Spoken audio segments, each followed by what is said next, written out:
Essa é a segunda parte do capítulo 2.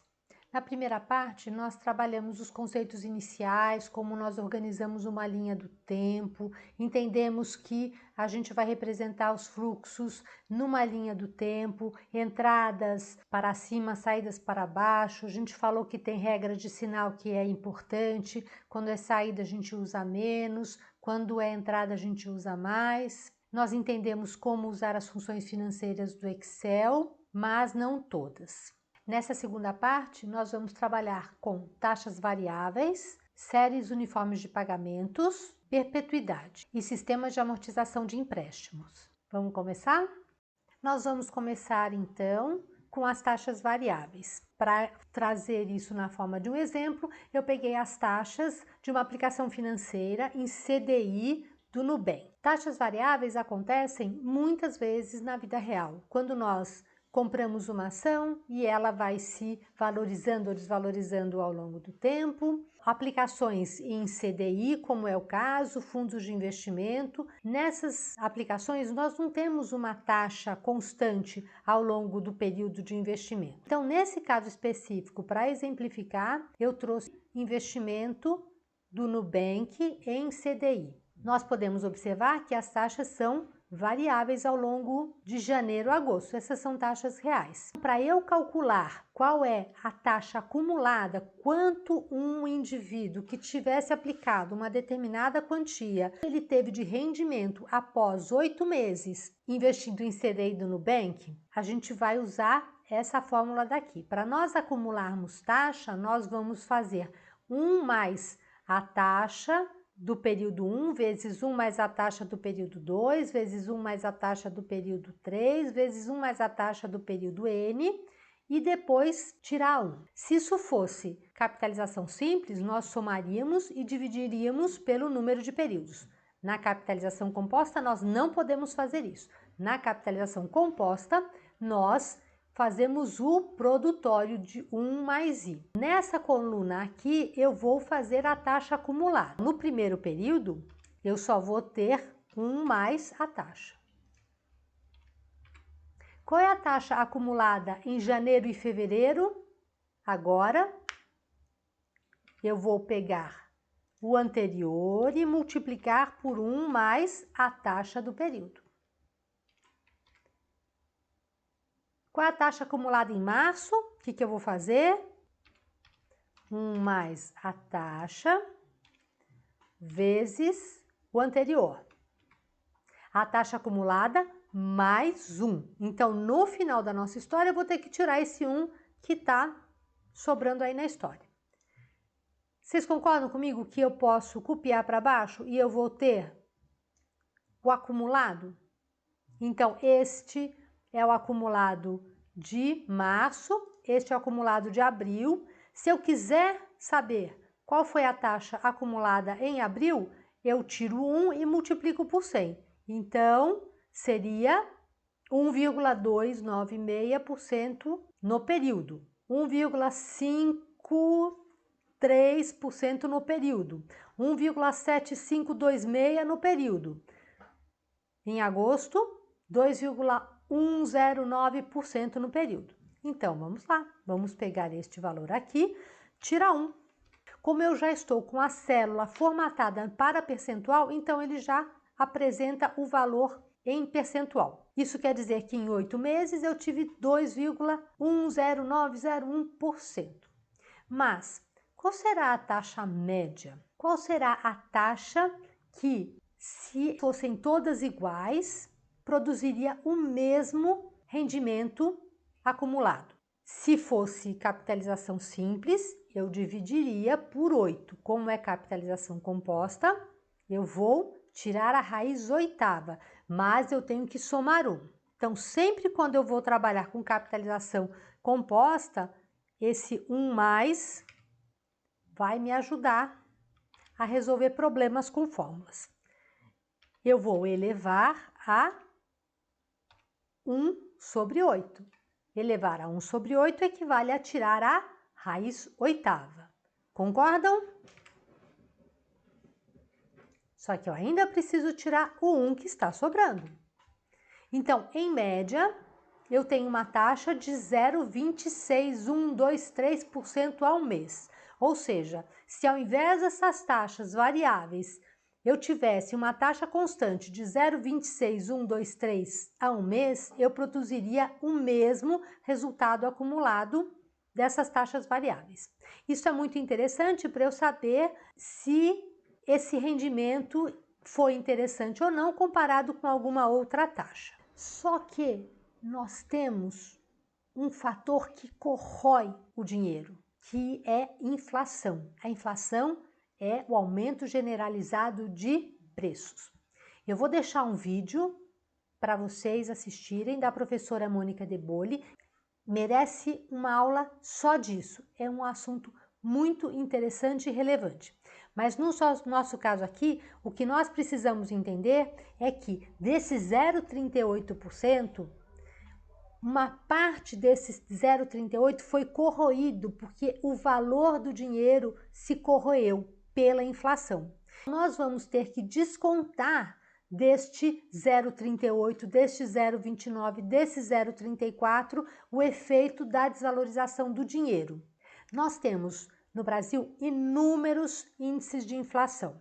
Eu vou trazer aqui os dois índices de inflação mais famosos por razões diversas. Nós vamos trabalhar com o IGPM e com o IPCA. A lógica de cálculo é a mesma de uma taxa. E é como se fosse uma corrosão da taxa, mas com o mesmo mecanismo da taxa de juros. Olhando aqui no Portal Brasil, nós vemos que em janeiro o dinheiro se desvalorizou em 0,48%. Em fevereiro nós tivemos uma deflação, então ele tem um efeito inverso. Em março, 1,24%, em abril, 0,80%, 0,28% em maio, 1,56%, pronto, chegamos aqui. Qual foi a taxa de inflação acumulada no período? Nós vamos fazer exatamente a mesma coisa que nós fizemos em relação à acumulação de taxas.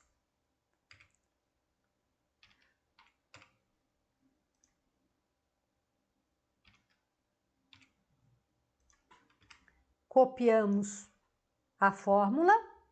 Então, a taxa acumulada vai ser o quê? Isso menos 1. Isso aqui já está em percentual. Nós tivemos uma inflação de 9% no período. Quanto que era mesmo que nós tínhamos tido de rendimento? 2%. Então, a taxa de inflação acumulada em 2020, de janeiro a agosto, foi de 9,64%. Ou seja, segundo esse indicador, o IGPM, o nosso dinheiro se desvalorizou. Nós compramos em agosto 9,64% menos do que nós comprávamos em dezembro. Só que isso não é para todo mundo do mesmo jeito. Isso quer dizer que se o nosso rendimento foi de 2,10, nós sequer conseguimos recuperar a perda do poder aquisitivo quando olhamos por esse indicador, quando olhamos pelo IGPM. Nós calculamos a taxa média. O que nós vamos fazer? 1 mais I, a taxa, raiz oitava, e lembrar de tirar 1. Opa, não tirei. Não, porque eu não tirei, calma. Eu não tirei o 1 ainda. Menos 1. Pronto. Então, em média, a taxa de inflação foi de 1,1571% ao mês. Muito maior do que o 0,26% do rendimento da aplicação. Mas agora vamos olhar por um outro indicador. Vamos olhar agora pelo IPCA. Aqui o cálculo já está pronto. Vocês já aprenderam a fazer o cálculo, então aqui eu já mostro o cálculo pronto. O que eu fiz aqui? 1 mais a taxa, 1 mais a taxa vezes o anterior. Agora, pelo IPCA, a taxa acumulada é de 0,69940 nos 8 meses. Isso me dá uma taxa média de 0,08716% ao mês. Bom, mas agora com essas informações, eu quero saber qual foi o rendimento real que eu tive nessa minha aplicação do Nubank. Então, eu preciso descontar o efeito da inflação. Como eu tenho vários índices, eu também tenho várias possibilidades de fazer esse cálculo. Nós vamos fazer qual foi a taxa real com os dois indicadores. Para eu descontar o efeito da taxa de inflação, eu vou fazer 1 mais a taxa efetiva, dividido por 1 mais a taxa de inflação. Se eu estou falando em acumulado dos 8 períodos, então qual é a taxa que efetivamente aconteceu nos 8 períodos e dividido por 1 mais a taxa de inflação acumulada nos 8 períodos. Eu sempre tiro esse 1 porque eu estou fazendo essa operação incluindo esse 1. Se eu estivesse fazendo mês a mês, eu poderia fazer o cálculo mês a mês. Isso que nós vamos fazer agora. Tchan, tchan! Para calcular, então, a taxa real, eu vou pegar a 1 mais. Tem que colocar o sinal de mais ali, senão não vai funcionar. 1 mais a taxa que efetivamente aconteceu, que é a minha taxa acumulada, dividido por 1 mais a taxa, no caso do IGPM, tudo isso menos 1, eu tenho então uma corrosão do valor do dinheiro de 6,870, ou seja, embora eu tenha tido 2,10%, como a inflação pelo IGPM foi maior, então eu perdi ainda 6,87% no período. Eu não perdi os 9,64% que foi a perda do poder aquisitivo. Se eu tivesse ficado com esse dinheiro na bolsa, eu teria perdido 9,6%. Mas com essa aplicação, pela ótica do IGPM, eu perdi 6,87%. Em termos médios, e como é que eu faço essa média? Da mesma maneira. Eu tiro a raiz oitava. 0,125 é 1/8. E tiro o 1 que está sobrando. Lembra aquele 1 que está sobrando? Se eu fizer o mesmo cálculo pelo IPCA, eu tenho um ganho de 1,4. Por quê? O IPCA de quanto foi? 0,699. E eu ainda tive um rendimento de 2,10. Então, se eu pegar o 2,10 mais 1 dividido pelos 0,699% mais 1 e tirar 1, eu vou ter 1,4%. Em média, eu tive um rendimento real de 0,174% ao mês com essa aplicação da Nubank, quando comparado com o IPCA. Vimos taxas variáveis e taxa real. Taxas variáveis nós temos que acumular com esse artifício de 1 mais I vezes 1 mais I vezes 1 mais I, no final tiramos 1. Para achar a taxa média, precisamos tirar a raiz enésima do período que nós estamos analisando. E a taxa real, nós temos que dividir 1 mais a taxa efetiva por 1 mais a taxa de inflação. De tudo isso, tiramos 1. Um outro ponto que nós vamos trabalhar agora é séries de pagamento. Pagamentos iguais e consecutivos. Quando a gente vai comprar um carro, quando a gente vai comprar um bem financiado em prestações iguais ao longo do tempo, fizeram essa conta. Fizeram a conta de uma série de pagamentos uniforme. E tudo isso tem uma técnica para a gente trabalhar. E é isso que a gente vai ver agora. Mas antes eu preciso explicar a vocês um conceito. o que é um pagamento antecipado e um pagamento postecipado. Isso vai fazer muita diferença quando nós fizermos uma pequena escolha no Excel. Lembra que eu falava que a gente não precisava se importar com pagamento e nem com aquela outra escolha lá no final do tipo? Pois é, agora essas duas coisas vão entrar no nosso radar. Vocês estão vendo aqui duas séries de pagamento e vocês já estão vendo que um é antecipado e o outro é postecipado.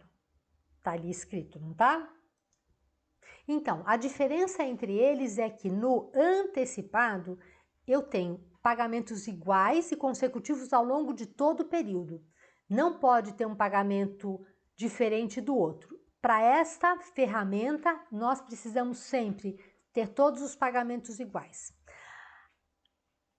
No antecipado, a primeira parcela dessa série de pagamentos uniformes eu faço no ato. Ou seja, se eu comprei um carro em 30 prestações e a primeira prestação eu pago no ato, então esse sistema é antecipado. Já se eu compro um bem financiado e o primeiro pagamento vai acontecer só no final do primeiro período, e o primeiro período pode ser um mês, um ano, um semestre, uma semana, ele é postecipado. No sistema de séries de pagamento, todos os pagamentos são iguais e consecutivos. Pode ser períodos de mês, de ano, semestre, semanas, mas os períodos são sempre iguais. Essa técnica não funciona se eu tiver pagamentos diferentes ou períodos diferentes do tempo. Quando nós usarmos a função séries uniformes de pagamento, nós também vamos preencher aquele pedacinho do pagamento que eu sempre falava para vocês, não se preocupem agora. Agora vocês vão se preocupar. A gente pode ter, nessa forma de calcular, nós podemos ter um valor futuro, um valor no final, o último pagamento. Por exemplo, eu comprei um carro no leasing, eu fiz 30 prestações mais um valor residual no final. Isso não tem problema, isso não vai atrapalhar o nosso cálculo. Eu posso ter a primeira parcela no ato, então ele é antecipado, e aquele tipo lá no Excel é o tipo 1, ou eu posso ter o pagamento postecipado, só depois de 30 dias, aí aquele tipo é o 0. Vamos ver como isso funciona no Excel de uma vez. Vamos lá? Um banco financia uma máquina à taxa de juros de 3,1% ao mês em 35 parcelas iguais sem entrada.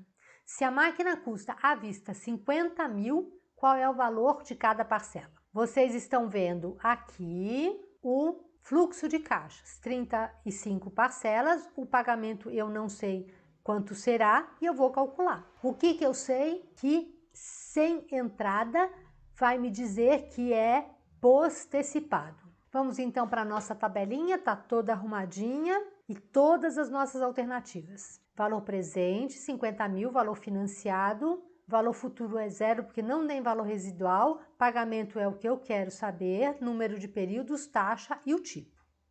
Eu vou usar a função pagamento. Se vocês quiserem acessar essa função lá pelo f de x no Excel, fica mais fácil para vocês. Como a gente já viu que eu não consigo fazer essa caixa de diálogos aparecer para você, então eu vou usar a função mesmo.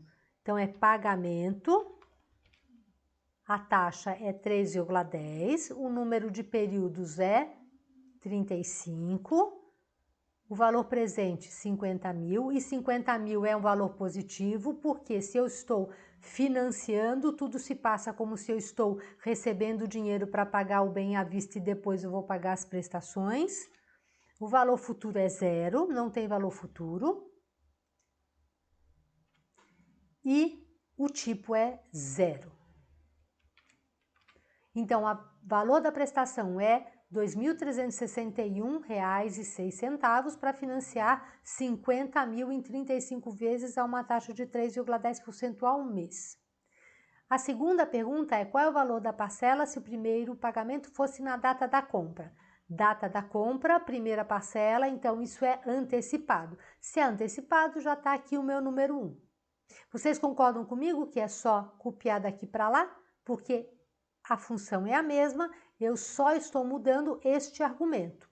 O argumento agora é antecipado, então as minhas parcelas caem um pouquinho, porque eu estou usando menos tempo o dinheiro emprestado e dessa forma, então, eu vou pagar uma parcela um pouco menor.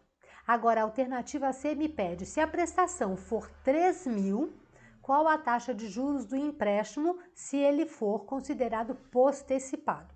Então, agora eu quero saber qual é a taxa se eu tivesse uma prestação de 3.000 e não de R$ 2.361.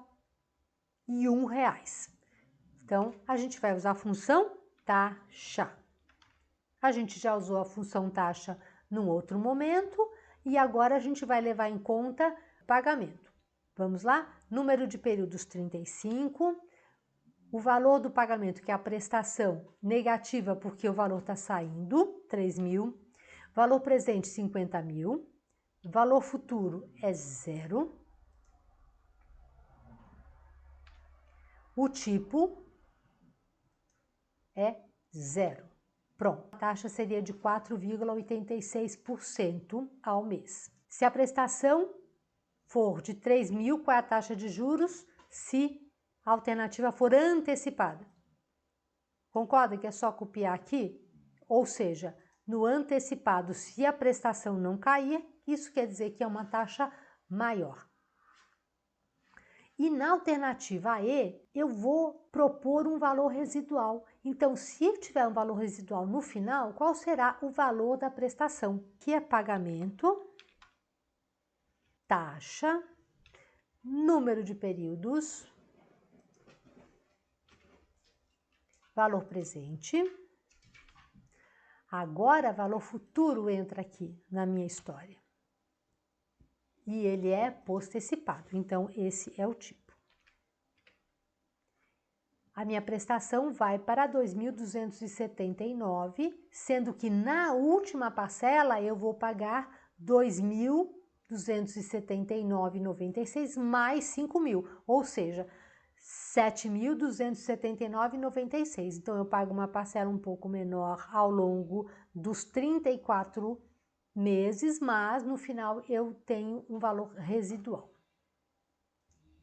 Tranquilo, né, gente? Trabalhar com prestação sem problemas? Ótimo. Nesse exemplo, eu não fiz nenhuma alternativa para cálculo do valor presente, mas eu poderia. Eu poderia ter uma situação em que eu tenho uma prestação, uma taxa de juros e eu quero saber o valor presente. Eu vou preencher a fórmula, só que agora é valor presente, com os mesmos dados que estão sendo oferecidos. Então, eu acho que isso não vai ter problema para vocês. Eu vou deixar uns desafios para vocês fazerem e depois, se tiverem dúvidas, a gente trabalha no plantão de dúvidas, tá bom? Existe um outro conceito em finanças importante, principalmente em valuation, que é a perpetuidade. Vamos ver o que é isso? Na perpetuidade, nós vamos ter uma série de pagamentos consecutivos, que podem ser iguais ou podem ser diferentes, mas precisam ter uma taxa de crescimento constante, uma série de pagamentos perpétua, ou seja, infinita. Qual seria o valor presente de uma série de pagamentos infinita? Alguém pode questionar que não é plausível uma série perpétua de pagamentos. Isso até é verdade, mas é interessante a gente usar esse conceito porque muitas vezes nós não sabemos quando vai terminar. Por exemplo, uma empresa, nós pressupomos que ela tem uma continuidade infinita, nós não sabemos quando uma empresa vai fechar. Para efeito de cálculo, nós usamos a hipótese de que ela vai continuar perpetuamente. O que acontece é que, à medida que o fluxo de caixa se distancia no tempo, ele vai ter um divisor cada vez maior e com isso ele vai perdendo a importância, o valor vai ficando tão pequeno que ele começa a ficar desprezível. E por isso essa forma de calcular, ela é plausível de ser usada e é muito usada. Se nós olharmos como é que se constrói essa série de pagamentos é uma soma de uma PG. A gente sabe como calcular.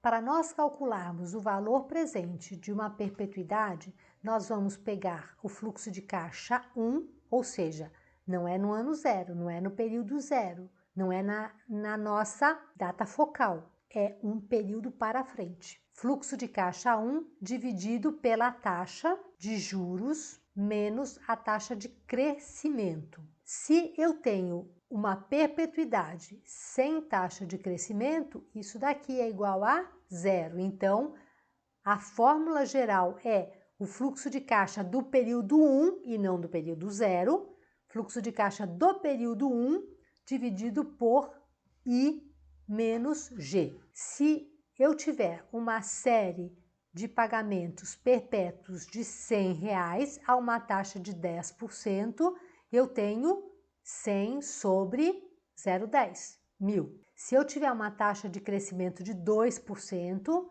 eu tenho 100, no segundo período 102, no terceiro 104,04 e assim por diante. Eu vou ter o meu valor presente deste fluxo no período 0, o fluxo de caixa do período 1. Veja, este é o período 1.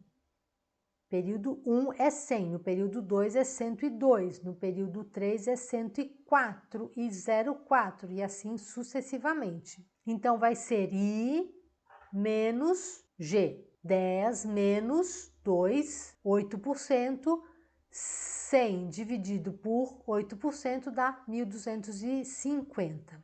Vamos ver um exercício, como isso ficaria. E uma pegadinha que eu adoro pedir em prova, mas já não é mais pegadinha porque eu vou contar para vocês, então fiquem espertos.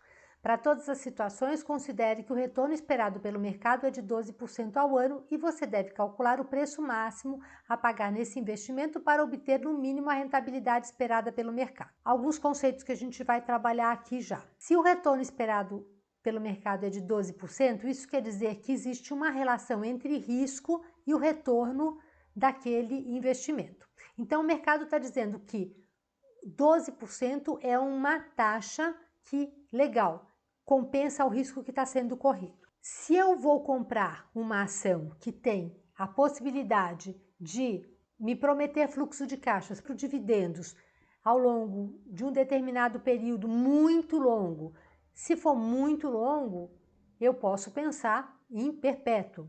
E esse é um modelo que também é considerado um modelo de valuation, muito simples. Vamos ver como é que funciona na prática. Um determinado ativo apresenta como retorno fluxos de caixa perpétuos no valor de R$200 a partir do ano 1. Qual é o valor justo a pagar para esse ativo que compense a taxa esperada de mercado, a taxa ajustada ao risco? Eu vou usar a fórmula da perpetuidade. Qual é a taxa de crescimento? Zero, porque ele não está falando que ele é com taxa crescente. A taxa de juros é 12%. Como é que eu vou calcular? Muito simples. Eu pego os 200, divido por taxa menos crescimento. Taxa de juros menos taxa de crescimento. Pronto. Então, o valor a ser pago por esse ativo, o valor justo que compensaria o risco, seria de 1.600. Se me oferecerem por 1.660, eu vou aceitar. Se me oferecerem por 1.500, eu vou aceitar. Se me oferecerem por 1.700, não vai valer a pena, porque aí a taxa vai ser menor. A taxa esperada será menor. Na segunda situação, eu vou incluir uma taxa de crescimento de 3% ao ano nos mesmos dados. O valor presente será calculado pela fórmula fluxo de caixa dividido por taxa de juros menos taxa de crescimento, 2.222. Agora, a pegadinha. Considere agora que o fluxo de caixa perpétuo no valor de 200 serão pagos a partir do terceiro ano de investimento. Então, no primeiro ano eu não tenho nada, no segundo ano eu não tenho nada, no terceiro eu tenho 200. Então, como é que a gente vai fazer? Eu vou calcular a perpetuidade primeiro. Quando eu calcular o valor presente da perpetuidade, ela vai me mostrar o valor em T2, não é o valor em T0. Por quê? Porque eu andei 3 períodos para ter o primeiro fluxo de caixa e depois eles são perpétuos.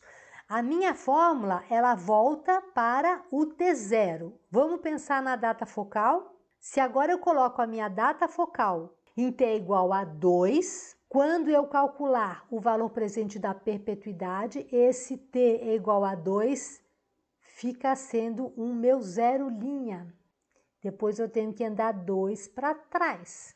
Calculando o valor da perpetuidade, 200 dividido pela taxa de juros menos a taxa de crescimento, vai me dar o valor em T igual a 2. Então, no segundo ano, ele vai valer 1.666. Só que agora, do segundo ano, eu tenho que voltar um ano e voltar outro ano. Eu posso usar a fórmula do valor presente. Valor presente, qual é a taxa? 12%. Para todas as situações, a taxa que eu vou usar é 12%. Qual é o número de períodos? 2, não é? Eu estou indo do 2 para o 1 e 1 para o 0. Então, são 2 períodos. Prestações, pagamentos? Não.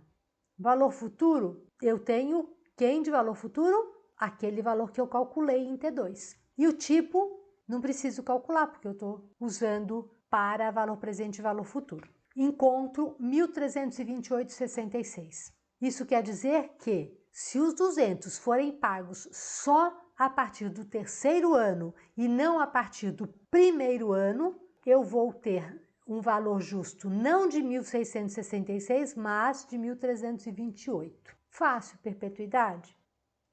E o último assunto que a gente vai tratar nessa introdução do valor do dinheiro no tempo é o assunto sistemas de amortização de empréstimos. Nós temos basicamente os 2 tipos de sistema de amortização de empréstimos.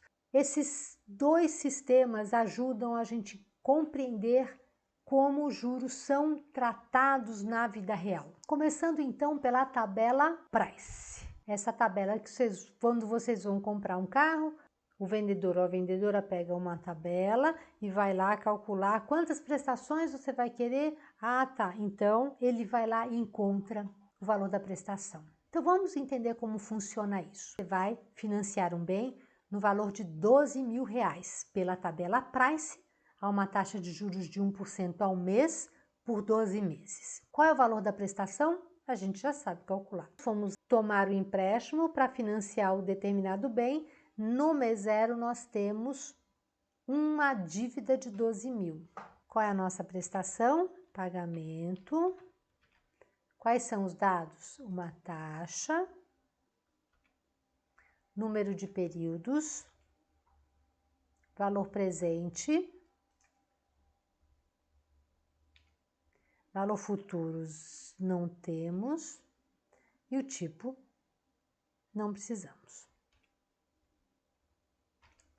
Eu vou colocar o sinal negativo para ficar bonitinho aqui, porque senão ele vai gerar um valor negativo e na minha tabela vai ficar feio esse valor negativo.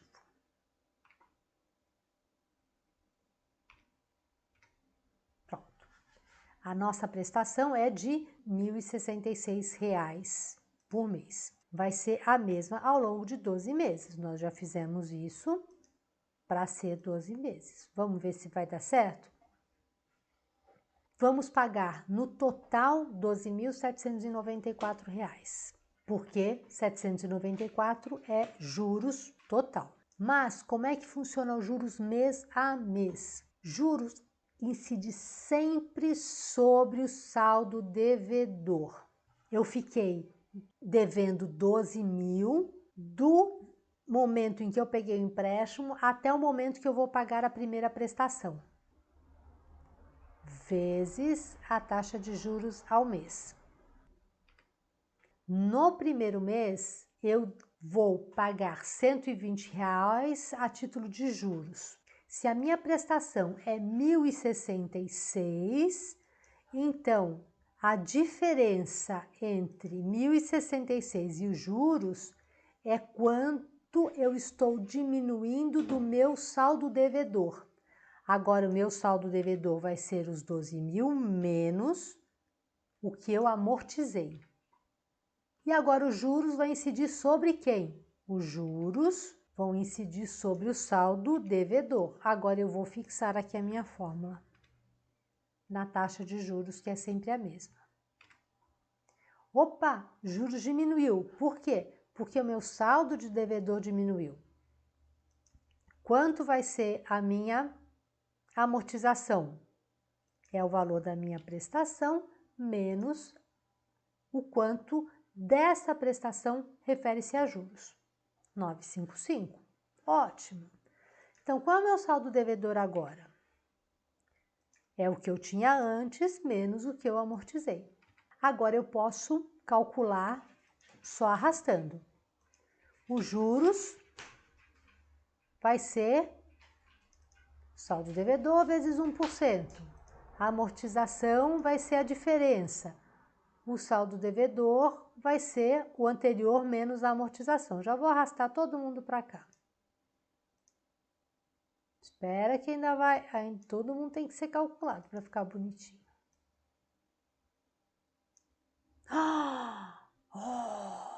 Deu zero! O saldo devedor zerou no último mês, com a última prestação. Ou seja, essa forma de calcular a prestação é tal que eu consigo amortizar ao longo dos 12 períodos, dos N períodos, com uma prestação constante. Agora nós vamos para um outro sistema, que é o sistema de amortizações constantes. Olha só, o que é amortização? É quanto eu abato, diminuo a minha dívida. Na tabela Price, a minha amortização é crescente. Se o sistema é de amortização constante, então eu vou ter amortização igual todos os meses. Eu não vou ter prestação igual. Vamos lá? No saque? Os mesmos dados, o mesmo financiamento. Vamos financiar 12 mil, só que agora o sistema é de amortização constante. Se a minha amortização é constante, quanto que eu vou amortizar por mês? Tchan, tchan!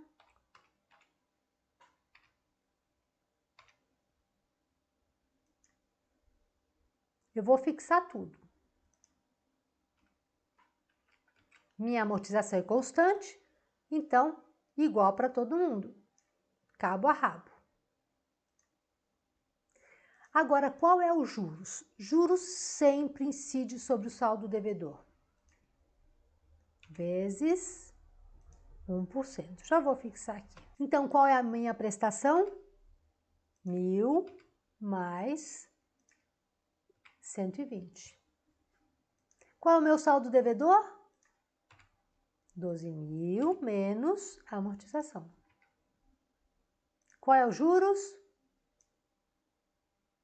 1% sobre o saldo devedor. Qual é a prestação?